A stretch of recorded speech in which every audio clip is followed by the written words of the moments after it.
Ang init nga po ng panahon mga kanayon, kaya doon kami sa bundok magpapalipas ng oras para magpalamig. At noon nga po kapag umaakit kami at napapanood nila tatay, sana daw may experience din nila. Kaya ito po, kasama na namin silang aakyat ng bundok. Umalis po kami sa bahay 8:30 at time check natin ngayon mga kanayon 9:30 at ang estimated time po natin 1 oras pa bago kami makarating doon sa campsite. Isa nga po yung dahilan kung bakit binawasan yung mga alagaan nila doon sa probinsya dahil hindi po nila maiwanan. Alam mo yun, yung buong buhay ho nila halos doon na lang umikot sa bukid. Kaya nag-decide po kayo mga magkakapatid na bawasan na yung tamang libangan na lang para ganito nga po kahit paano habang may lakas pa sila makakagala naman. Hindi naman po sila mahihirapang mag-adjust dito mga kanayon dahil yung paligid po halos pareho lang ng Pilipinas. Yun nga lang po sa pagkain medyo maanghang at saka sa temperatura. Time check po natin mga kanayon 10:30. So, sakto. 2 oras po narating ng venue, the chill camp. Ang kakaunti po. Songkran ho kasi ngayon holiday. So kalimitan mga tao nandun sa syudad. Kami naman mas pinili namin dito. Tahimik. Dito magpapalamig. Uy! Isa lang po yung tent namin mga kanayon.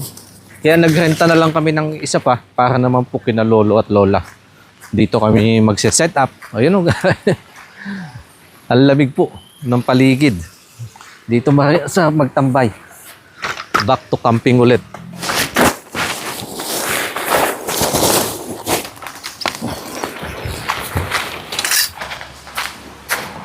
Ito siguro sentro.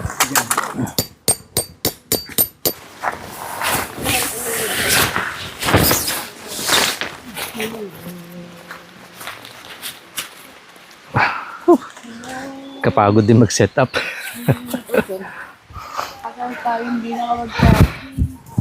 Lord, thank you po sa food na pinagkaloob nyo ngayong araw. Nilapit po namin to in Jesus' name. Amen. Time check po natin mga kanayon, 11:39. At hindi na ho kaya yung gutom. Ito yung ginagawa ko kapag umaalis nga po kami. Nagbabaon na lang kami. Ito niluto ko steak at saka yung tira po naming crispy ulo. Ito na po yung aming magiging pananghalian at luluto na lang mamaya para naman po sa aming magiging hapunan. Ito naman po yung aking video dropper. Subo. Si nanay. Ba yan? Hindi na makakuha ng pagkain? Oh, kain na. Subo pa? Bre! You need to give her a lot because she's pregnant. Dapat niya kumain siya ng madami. Oh, ito naman.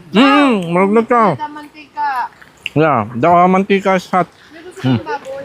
Ito naman po sila. Lolo at lola. Kumakain na din. Laman? Ayoko na ng steak na. Kan tayo, kanayon. Kain po tayo mga kanayon. Huwag ka pumunta dun sa ulo. Tagay mo nga dun.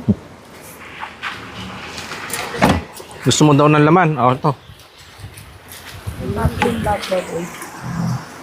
Ay, ako gusto ko ng lechon.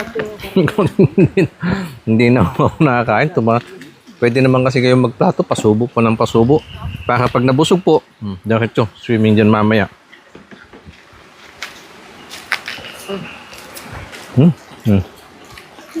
Sarap.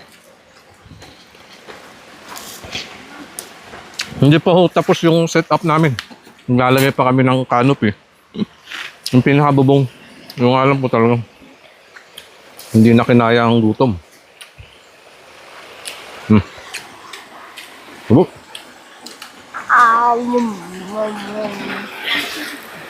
Talaga naman, nakaupo pa sa buhay ah. Parang bata, pasubo pa. Bre! Hey, go!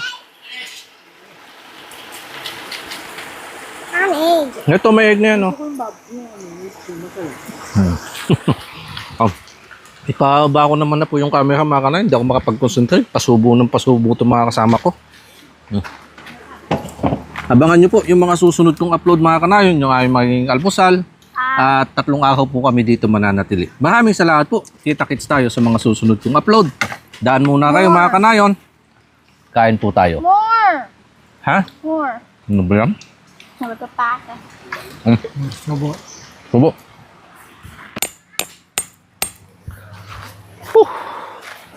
Ayos.